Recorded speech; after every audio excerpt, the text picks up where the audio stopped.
guitar, Gil. Gil! Thank you. Greg, where are we? Thanks very much.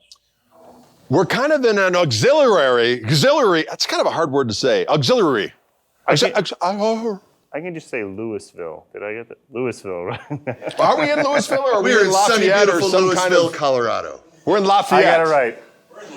Ladies and We gentlemen, rehearsed We're in that. the depths of the new Wildwood lair. we're in the mobile Wildwood lair, ladies and gentlemen. And in a place called the Doghouse Studio. Is that where we're at? That's a pretty good dog. Gregory Cockery here with Ken Haas and our special guest today, Gil Parris, guitar player extraordinaire and also signature Reverend artist. Indeed. And it's a pleasure to get together with Gil. You know, we've known each other for a few years, but never really had a chance to do any wielding together. So it's a great pleasure to have you out Same here. here, yeah. And these guitars are magnificent. And we've got a special color that we're doing here with the Wildwood folks with the Gil Parris signature model. And Ken is here to tell us what the heck. Anniversary Blue Burst. 2017 is Reverend's 20th anniversary. And Gil has been with us for a good 17 of those 20 years. Really? Probably Yeah, it's been a 99 or 2000 Yeah. when you started hanging around That's with right. us. Uh-huh. Yeah. And so we launched the 20th anniversary versions of our double agent models, which you can see elsewhere on the Wildwood Guitars website, below and over Around. here. And when Gil came to the NAMM show in 2017 and saw the blue that we're using on our 20th anniversary double agent, he was like, I have to have that on my guitar.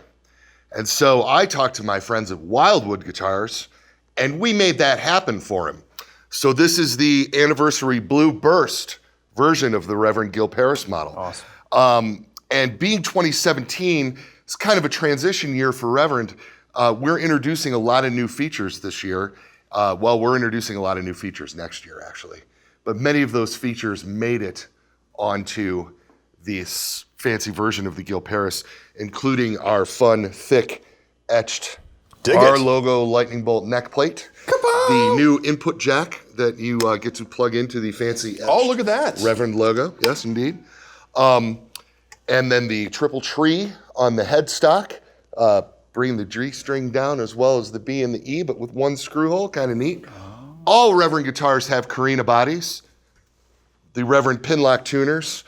One of the things that makes the Gil model the most unique thing about it is the addition of the Reverend single coil in the middle position with the two Reverend Special H humbuckers.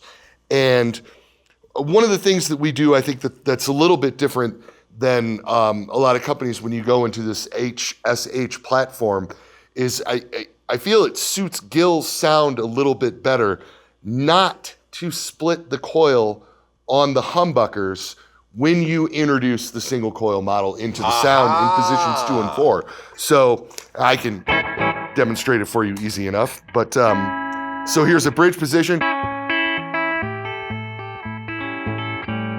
And when you go into position 2, you've just introduced the single coil into that sound. There's the quack. So you don't get a significant volume loss like you do in a lot of guitars where they just tap into the one coil that's reverse wound from You get quack and you get girth. Quack and girth. Thank you. Can you dig it? Quack and girth. Girth. Middle position is the single coil alone, so if you're looking for the percussive funk thing, which Gil brings to the table a lot, it's right there at your fingertips. And then, of course, the classic neck pickup sound. Yeah.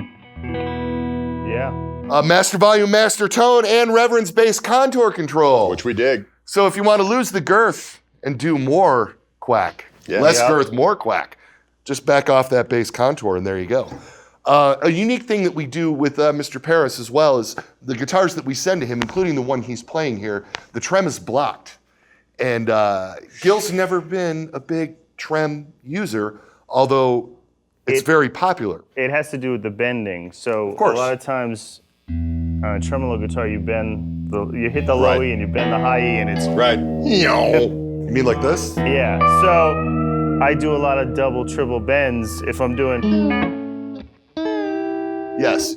And you do a lot of those bends. right. Exactly. So any However, yeah, but when you block the trem. Right, you can do it. And you get that extra mass of the trem block in the body with the strings going through it. So a little bit quicker initial attack and a little bit more sustained from having the mass of the trem unit on the guitar. And we decided to try that with you. Boy, it's been 4 or 5 years ago now, and it's worked out really, really well. So we offer the guitar with the trem on it for everyone, and then we just block it on Gil's. And of course, if anybody wants to block their trem, it's real easy. And if they need me to do them for them, you make house calls. I'll do anything for money. Anything for money, Greg. Well, not everything. Anything, everything. It's within reason. He'll do anything. Mm-hmm. So that is the specifics of the model. Also available in a lovely coffee burst, which if you look closely, it's going to be right over there. Now you've really laid out thrown down the gauntlet for the editors that they have to make sure that your fingers I know. line up with the additional screen candy that might be manifest. So screen candy. That's the guitar.